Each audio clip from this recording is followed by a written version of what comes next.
Hello, so this is our lab E2 basic circuits and we are group 13 and this is our details. So let's start the vlog. For part 1 we are going to investigate how a D-type flip-flop actually works. In here we have the expected waveframe that we are supposed to get from this basic circuit, and this is our schematic for the expected circuit. Here we have used two inputs, one goes to the D pin and another goes to clock, and the output is connected to a LED. The set and reset button is connected to the VCC, and the whole main circuit was also connected to VCC and it was grounded. In this part we will learn how a actual D-type flip-flop works and how the output is dependent on the set and reset button. So from the circuit we can see that when we turn off the light, the memory automatically turns into 0. So no matter how many times we press the button again, the light won't turn on. Unless we reset the memory to 1, then the light will turn on. And no matter how many times we press the button now, it won't turn off unless we set the memory value into 0. Thank you. So this is part 2. In this part we are going to build this simple circuit using a D-type flip-flop, and we are going to input 500 kHz into our clock, and then we are going to connect it to the oscilloscope, and we are predicting that for our input we are going to get a waveframe like this for our clock, and for our output the waveframe should be like this. This is the circuit for our lab part 2 using a simple D-type flip-flop. The frequency for our input is 500 kHz, and from the oscilloscope we can see that the waveframes are the same as our expected waveframes, and the frequency of our output is 250 kHz. That's it. For our lab part 3 we are expected to build a circuit using a 4-bit counter that will count up to 1 to 6, and this is our expected output. So we'll get output only when the output is 1, 2, 3, 4 and 6, and for the rest of the output we don't actually care. That's why we have put a cross in those values. So this is the block diagram, and this is our schematic for the circuit we are going to build right now. And here we have connected the switch to the pin 1, the clock to the pin 2, the pin 3 and pin 16 were connected to the VCC.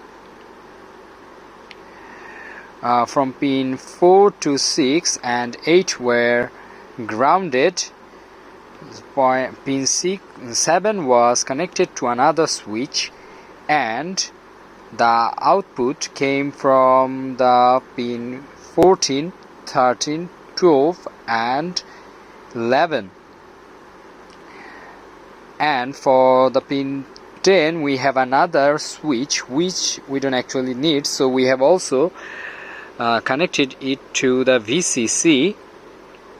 Now for the output of our 13 and 12 we have connected it with a NAND gate, and we have created the circuit, and the output of that part is connected to the pin 9.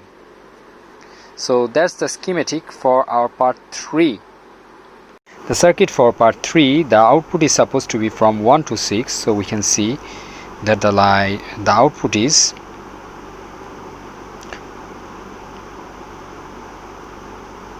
1, 2, 3, 4, 5, 6, and now it resets again.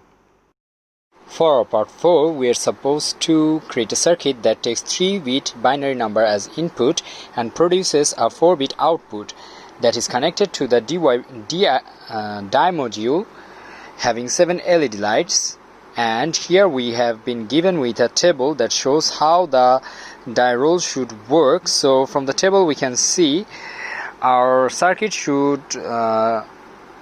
give us an output up until 1 to 6. That means when the input is 1, the only one light should be turned on. When the input is 4, the output should be 4 as well. That means 4 lights should be turned on. And when the input is 6, 6 lights should be turned on.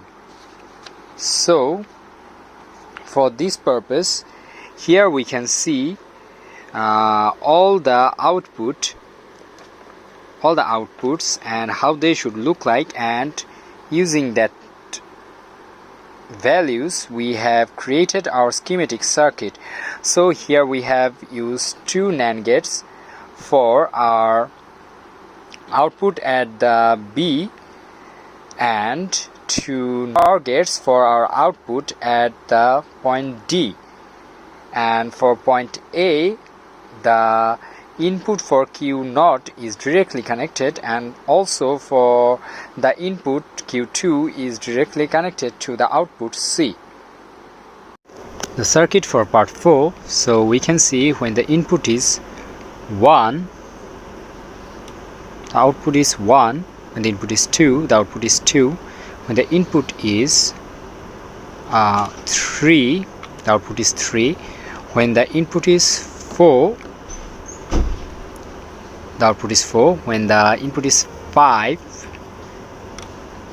the output is also 5. And when the input is 6, the output is 6 as well. For our part 5 circuit, we have connected both our part 3 circuit and part 4 circuit together, and we have created an electronic die.